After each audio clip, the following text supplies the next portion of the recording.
And we are live. Just like that. Just waiting for Muzz to jump on. How are we, peeps? Something different we're trying in the group this week, so when you jump on, feel free to react. And wonder if I can invite him on. Tag Muzz.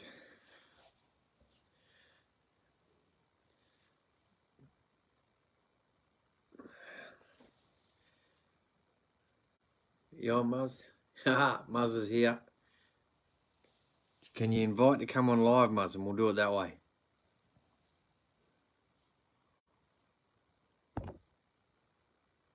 Look, I can go like that. Send invitation. Approve. Are we all sort of technologically advanced enough here to do this? All right, here we are. We're on. You can see me. G'day. I can see you. I can see you. You can see me. Can you hear me? I can hear you. Sounds a bit distant, but that's all right.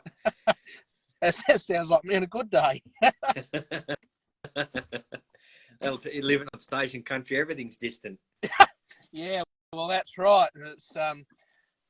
It's nice being at the farm for a change. Everything's a little bit closer, but I'll still work in distant terms. Yep. Yeah. So, well, I haven't said the welcome yet. So for everyone who's watching, welcome to the Sunday session. I just want to thank all the veterans that fought for our freedom, all the truckies that transport all our goods around Australia and the world, and thanks to all the farmers that grow the food. Welcome to the Sunday session with Muzz and Stew. So here we are, going to be our new weekly, and when you boys jump on, boys and girls, jump in the conversation. It's fine. We're just going to chit chat. That's what the Sunday session's about. So something like that. So how's the weather where you are, Muzz? It's a bit warm today, but it's very pleasant all the same. Nice bit of a breeze. I still haven't seen any clouds yet. What about yourself? Yeah, not bad. Sunny day. Got some washing out. Been for a walk up the shed a few times. Find some stuff for the race club. They're helping out in town here with the museum. Yep. Spectacular. Young fella's happy. He's in the lounge room playing Xbox. So he's sorted for the day. So he's got his Sunday organised? Yeah, that's pretty much his weekend. So. I suppose we weren't much different at his age, but we were either watching Saturday morning cartoons or bloody... Yeah. Well, that was about all I did on the day off, if I could. Yeah, well, I did that probably on my early teens. I had the old Nintendo. Yeah. Yes. Oh, yeah, with a square controller? Yeah. Yeah.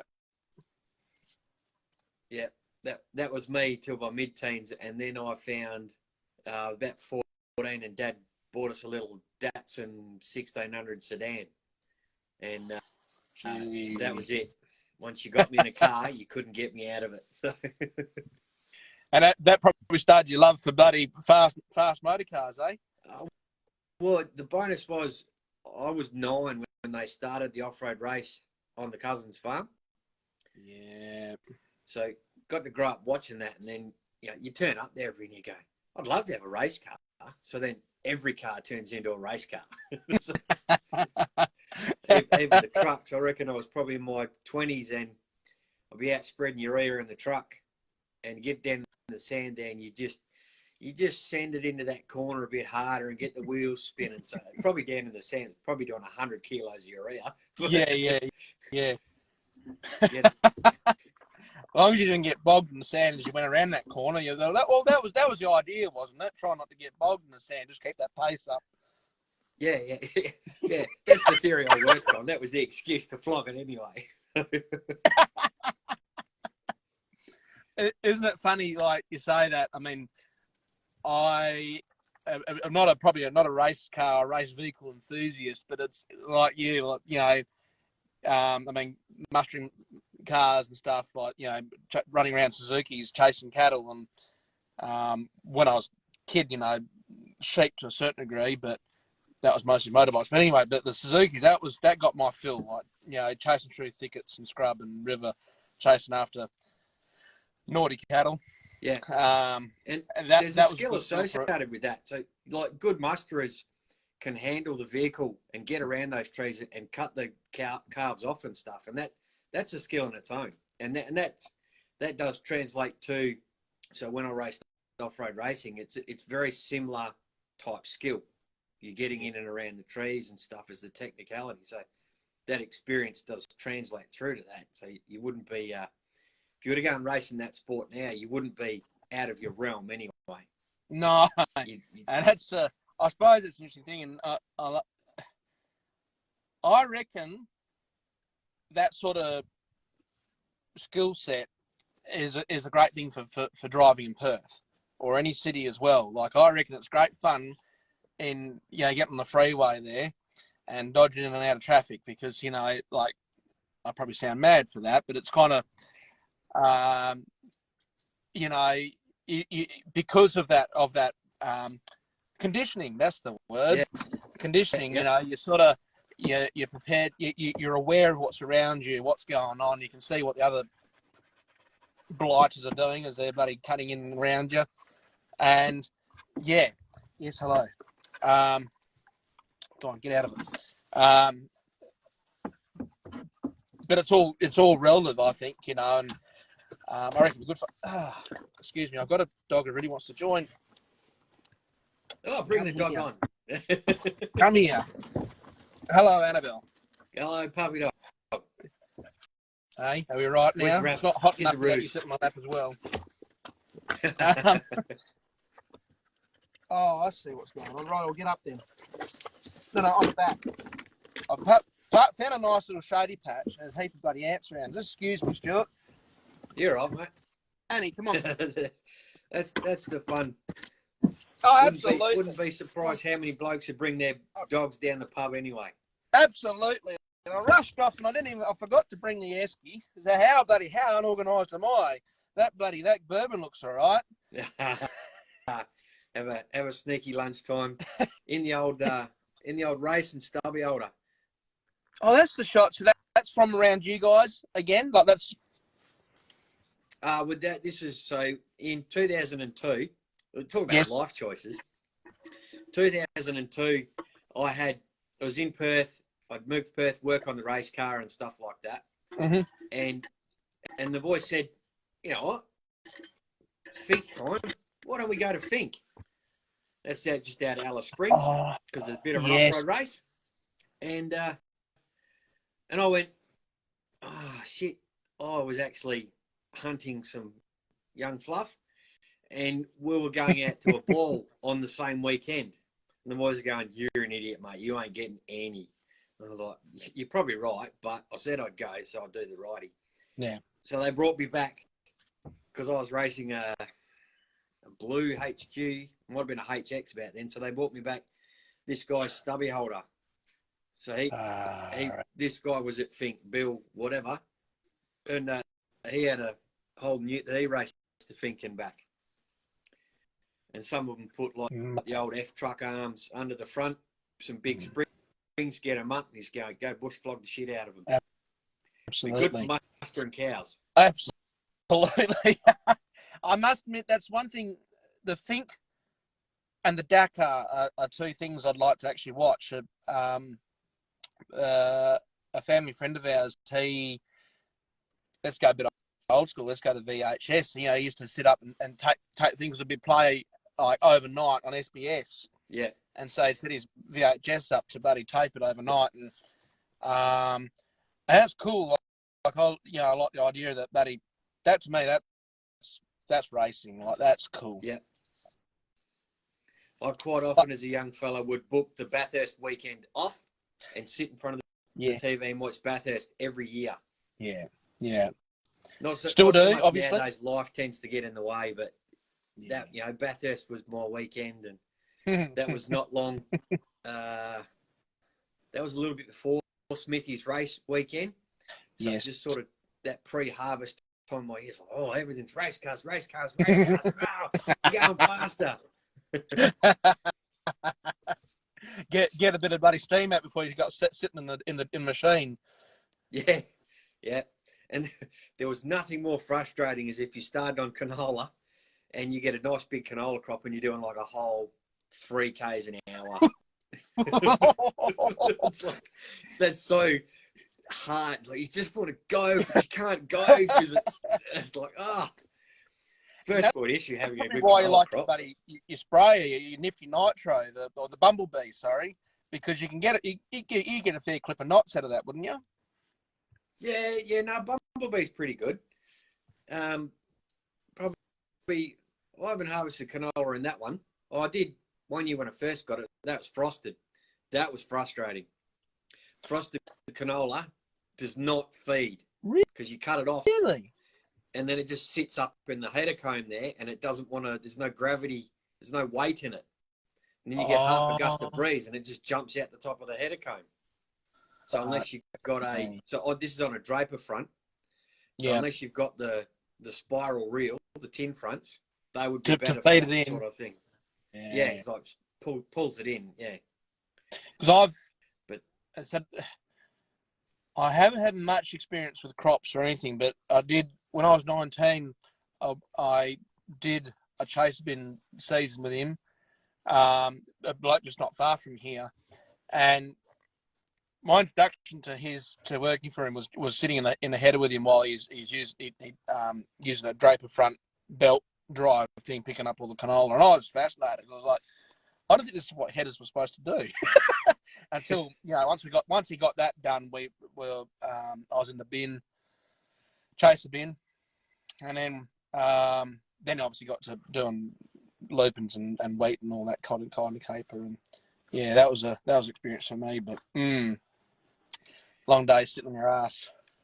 Yep, it's really good for getting fat. I don't need any help, Stuart. Well, as you get older, Muzz, you will need less help with getting fat. You need more help with getting it off. Getting it off. Because I'm in my 40s now, and I know the habits I had 10, 15 years ago in the machinery. If I have that same habit, I would gain 7 or 8 kilos in a harvest, like a kilo a week, easy. And all of cardio fitness from footy would just disappear like that. And boom. Then you get to next pre-season. Didn't matter if I played cricket. It's just fitness gone. And it's amazing you say that. Like, so I'm 33, turning 34 in a few months, and noticing the same thing. Like things just, metabolism isn't there that it used to be, et cetera, et cetera. And I've always had a pretty good tooth, and I've always been teased about it because I can just, you used to be able to. Well, I still can eat. That's the problem. It's just getting rid of it. But so talking to physios with my knees lately, and obviously trying to get rid of a condition to take the weight off the knees, but the biggest thing was when I went down to do my pilot's license, start of 20. Yeah, start of 20. I was sitting down, just studying, reading books, and bloody, then sitting in a plane, and then I'd go home and have a couple of cans and have a feed and knock off. I put on 7 kilos in 2 months. Yep. And I was like, how the frig does that happen? But it did. And of course, I'm not doing anything. I mean, so I'm finally getting back now. Like I've lost 5 of that now. Just got a couple more kilos to go, and I'll be really fucking happy. But yeah, so no, it's the joys. Yeah. I probably the first time it got me, I finished school, did TAFE, and got into the shearing industry, and that's physical enough. And when you get in with some good teams, you are literally running all day. Yeah, and not just as rouseabout. I eventually turned into a shearer, and then you go as hard as you can. Yes. Excuse me. But I was 21, 68 kilos, like skin and bone. Shit. Like, absolute. I'm at the moment. I'm about 87, 88. Yeah. But So when 20 I went kilos. to Perth, when I went to Perth at 68 kilos, and then didn't work for a bit, and went down to a mate's workshop, and you just eating ham and cheese toasties, drinking iced coffees, not doing a huge amount. And then I went and got a desk job, and it's like, fuck.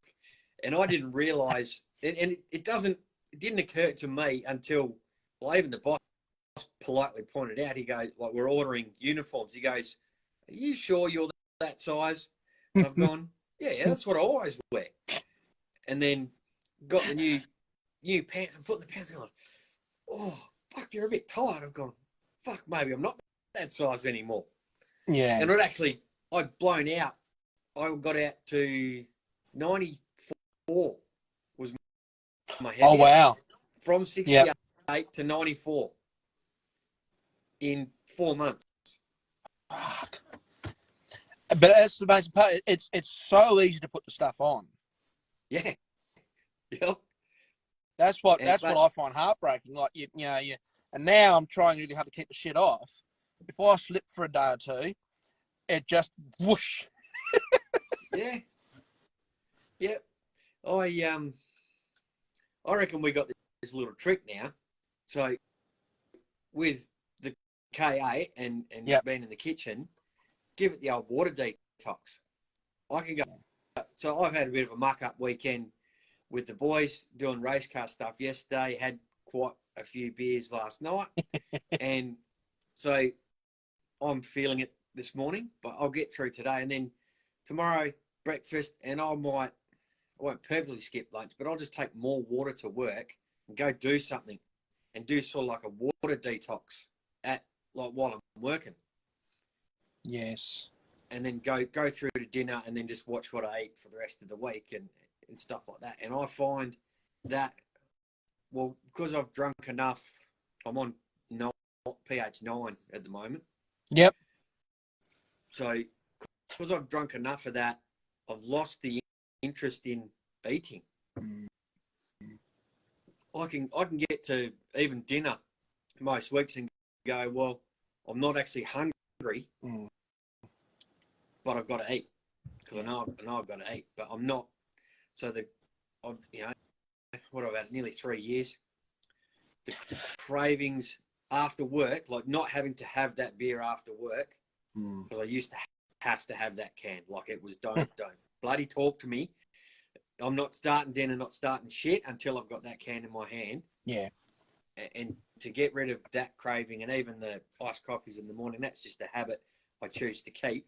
But I don't have to have that morning coffee. I could live without it. The mind doesn't play those tricks and go, you have to have it. So you need those cravings, and then been able to do the water detox, and then I've got to a point in life where I go, well, I've got to remember to eat, because otherwise I just drink. And then that's really interesting. Because you said to me, like at the start of this, so Stuart and I have met through our machines and all the rest, and one of the things that Stuart and I talked about originally with these machines is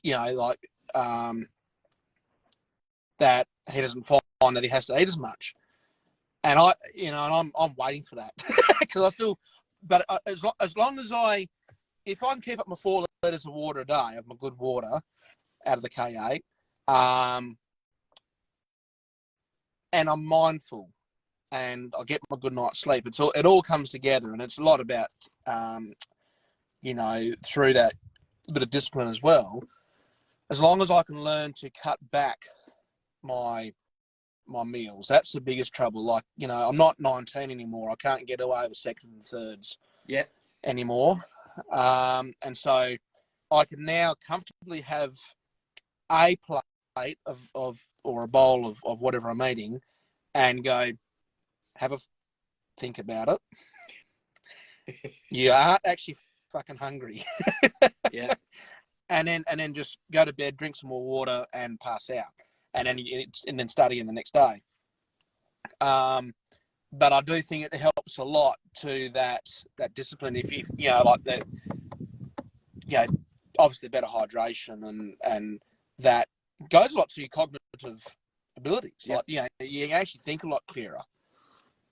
Yeah, that's right. And the longer you do that habit, the longer you do your discipline and create that habit, because there's some magic number out there. I don't know whether it's 20 something times or 70 times that an action stops being a disciplinary action, it becomes a habit. Yeah. 28 days. Right, Is that why the gratitude thing's a 28-day practice, is it? Yeah. Yeah. The magic of gratitude. Yeah. The magic of gratitude. Yeah. Thank you. Thank you. When did I do my first one? That was, well, that'd be over 3 years ago since I was introduced to that book. Yes. Yeah. And, doing that, it has become a habit. And drinking the water and the pattern for the morning, all that sort of stuff, creating a habit. Or the new habit I'm creating is my 5x5 routine. That's what we've called it. It started out in January as 5 push-ups, 5 sit-ups, and 5 things of 5, basically. Yes. Right now, I have kicked myself in the butt. Haven't done it today. But yesterday was 30 push-ups, 15 sit-ups, 15 leg-ups, 15 oblique twists, and then 15 floor-to-ceiling jumps. Oh, wow. And it's only taken me, that'd be less than 10 minutes. Yeah. Just got an alarm on my phone. I go, 7 o'clock in the morning, I'm up. We're up at 6:30 anyway. So get some break into me and then just do that. And then the difference it's making at the moment is the blood flow is increased. So I'm more alert. Yeah. So then I'm feeling more vibrant. So I'm like, right, the blood's pumping. Let's go. Let's do something. So then I'm being more proactive in being active on the farm. Absolutely. So there's all those sort of longer things. A bit like it's looking at the. You go. No, I was just going to add on to that. I mean, the fact that, again, before these bloody knees decided to give out of me, trying to do a 30-minute walk every morning. And it's amazing having that time to go for a walk, get that blood pumping, like you say, but also a bit of time to, bit of mindfulness or whatever. So, right, one foot in front of the other, or process what you're doing for the day. As I said, it's another process to setting you up. Yeah. So and that's one of those, yeah. So once we get the patterns, we've got patterns and long things. It's a bit like as farmers checking the weather. You don't just open your window anymore and look outside and go, oh, it's raining, or you like to know sort of what's coming and get to plan your week. So that's where I was looking at the weather out the other week, because we're doing the farm plan last week. Looked at the old 90-day forecast. You don't have to believe it, but you can look and get an idea. Absolutely. So Bureau of Meteorology said, or forecasting, they're going 60 to 70% chance of higher than average temperatures and 60 to 70% drier than average rainfall. So I went, well, what is the average? So if we're going to go average, it's going to be hotter, but it's going to be drier. So then soil moisture is going to be down here somewhere, not dropping up down here as well. So I thought, taking a risk on canola, I thought, all right, well, we're going to go 400 hectares. Maybe we can just not put that extra paddock in and just go back to one paddock, and just, if that's the risk we're going to take, we'll just take enough and not go too hard, because if it goes bad and doesn't rain, growing canola on a drought year is it's growing canola on any year is hard enough, but growing it on a drought year just be extra difficult. So we just looked at that forecast and went, we'll just play it a bit safer. Absolutely.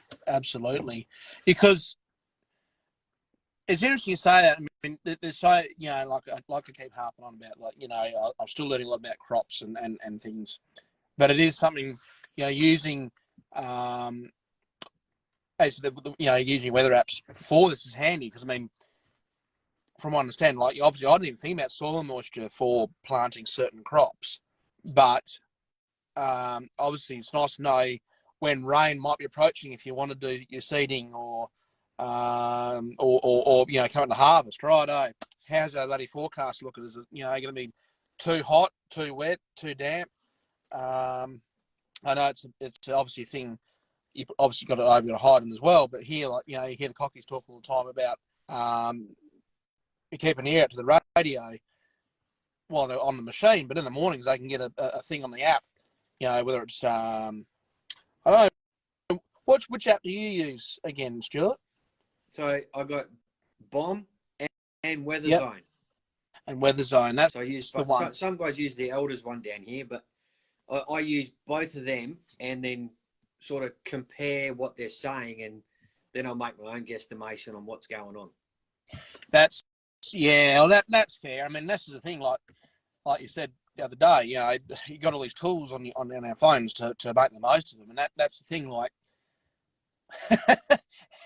as you said, like, whether we want to actually listen or heed what the weather people are saying, yeah, it's a guesstimation, and using all what's at your fingertips to make an informed decision. Yeah, is great, and I think you say, yeah, Weather Zone, something I hear these blokes using, and Elders is a big one around here. I didn't realise Bomb had an app. That's good. Yeah, and a lot of them. So you find on the bottom of like Weather Zone. So when you get your 7-day rain forecast or something like that. The short term stuff they do off their own data, but when you go out to a 28-day forecast, they are scripting off what Bomb's forecast is for 28 days. They're all just professional guesses. It's like wool classing. Absolutely. I mean, look, they're very good guesses. No one knows. You can't see by your eye and guess that micron of that sheep every single time. Particularly do it 1,000 times a day. Like, no one is that good.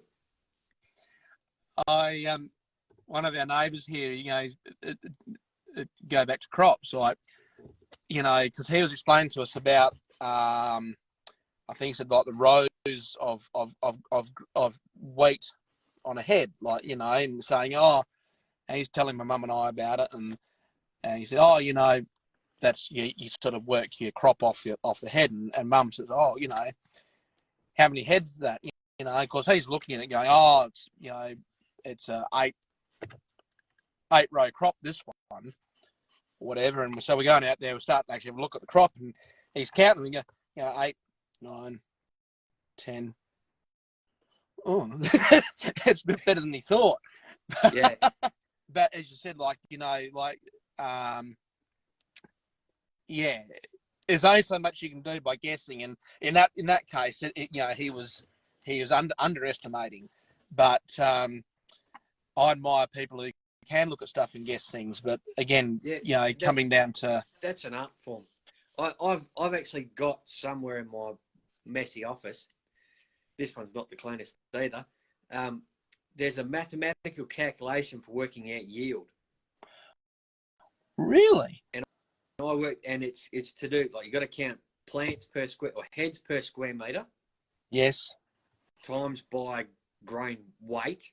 You count your grains up your heads by square meter. You can work out how many grains are in one head. So you do, you know, you might have 160, 150 plants per square meter. Or heads. And then they might be 8, 10 high. They might be two rows, 3 wide. So there's going to be 60 seeds in one head. So then you might have 6,000 seeds for those 10 heads. Is that, and then there's like 180,000 or something for that square meter. Yeah. And then grain weight has, your hectolitre weight from CBH will be 80, and then you got to divide that by 130 and times by 10,000 or something, and that works out at kilos per hectare. It's in one of, I've got it in the magazine. I think so. We get quite often from Landmark Nutrient, West Farmers, whatever we call it, the Green Team. They have this little magazine called The Agronomist. Oh, I've heard of it, but yeah, yep.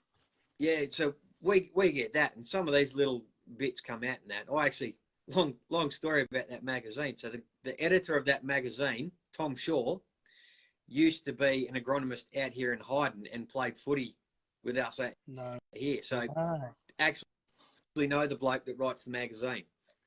That's cool. And that's, you know, it's good things with getting to know different people, different communities and stuff like that. So, you know, go down to Utigate Field Day.